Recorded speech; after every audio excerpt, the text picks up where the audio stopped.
saat pusaka semesta menagih janji. Tanah yang dipijak para wakil rakyat hari ini bukan lagi sekedar tanah biasa, sudah bercampur dengan tanah dari Kabupaten Pati. Hari ini Tanah Senayan telah mengikat janji. Hati-hati bagi para anggota DPR dan MPR yang bermain-main dengan amanat rakyat. Siapapun yang berani melanggar, menghambat atau memanipulasi pengesahan Undang-Undang Perampasan Aset Koruptor dan Hukum Mati Koruptor.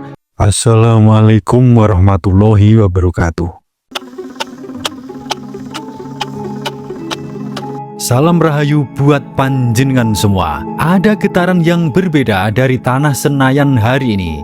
Kamis Legi 27 Agustus 2026. Di balik riuh suasana ribuan demonstran yang menuntut keadilan, di balik beton-beton kokoh gedung DPR MPR, ada sesuatu yang berkecamuk di alam tak kasat mata. Kamis Legi bukan hari sembarangan. Dalam tradisi Nusantara, ini adalah hari pembuka gerbang mistis saat pusaka semesta menagih janji. Tanah yang dipijak para wakil rakyat hari ini bukan lagi sekedar tanah biasa, sudah bercampur dengan tanah dari Kabupaten Pati. Hari ini Tanah Senayan telah mengikat janji. Hati-hati bagi para anggota DPR dan MPR yang bermain-main dengan amanat rakyat. Siapapun yang berani melanggar, menghambat atau memanipulasi pengesahan Undang-Undang Perampasan Aset Koruptor dan Hukum Mati Koruptor, ingatlah, jika hukum manusia bisa kalian beli, hukum semesta akan menagih langsung dengan karma yang amat pedih. Kita masuk bagian yang pertama, tumbal tanah Pati dan gejolak Kemis Legi. Wong sing ngrampas arto noto projo bakal kena sumpahing bumi. Siapa yang merampas uang rakyat akan dihantam sumpah murka bumi. Dalam spiritual Jawa kuno, fenomena tumbal tanah Pati terjadi ketika suatu tanah yang menjadi tempat berkumpulnya penderitaan dan amarah jutaan jiwa menyerap energi tersebut dan berubah menjadi tanah yang paling berbahaya atau tanah sengkolo bagi mereka yang berkhianat.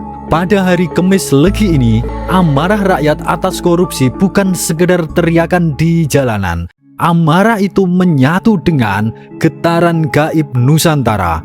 Gedung DPR MPR kini memancarkan sotya murca, aura kegelapan dari tanah yang menolak menampung mereka yang memakan hak rakyat. Tanah tersebut telah mengunci nama-nama yang mengkhianati bangsa. Yang kedua, hukum karma tak pernah salah alamat. Sopo gawe reget bakal kena sumpahing dewoto. Karma ora bakal salah alamat. Siapa yang membuat kotoran akan kena sumpah dewata. Karma tidak akan pernah salah alamat. Para leluhur kita selalu mengingatkan tentang hukum cokro manggilingan, roda kehidupan, dan keadilan yang selalu berputar. Harta hasil korupsi yang disembunyikan, perlawanan terhadap RUU perampasan aset, atau penolakan atas hukuman tegas bagi koruptor tidak akan pernah bisa menyelamatkan siapapun dari hukum karma. Bagi wakil rakyat yang mengkhianati amanah, karma itu tidak hanya mendatangi kalian, tetapi memutus aliran keberkahan anak cucu panjenengan semua. Semesta tidak membutuhkan vonis hakim untuk menjatuhkan hukuman. Hukuman semesta hadir dalam bentuk ketakutan yang tak berkesudahan, penyakit yang tak terdeteksi, dan kehancuran reputasi secara tiba-tiba. Yang ketiga, takdir hukum mati dan perampasan aset. Derajang sumpah bakal kena pastu. Siro kang mangan panganan karam bakal katelen dhewe. Menerjang sumpah akan kena kutuk. Kamu yang memakan makanan haram akan mencekik dirimu sendiri. Mengapa pengesahan Undang-Undang Perampasan Aset dan Hukum Mati bagi koruptor menjadi titik krusial? Karena ini adalah pembersihan spiritual atau ngabersihake pertiwi. ketika hukum manusia tegak untuk merampas aset koruptor dan menghukum mati para pengkhianat bangsa, energi negatif Nusantara yang menumpuk bertahun-tahun akan terangkat.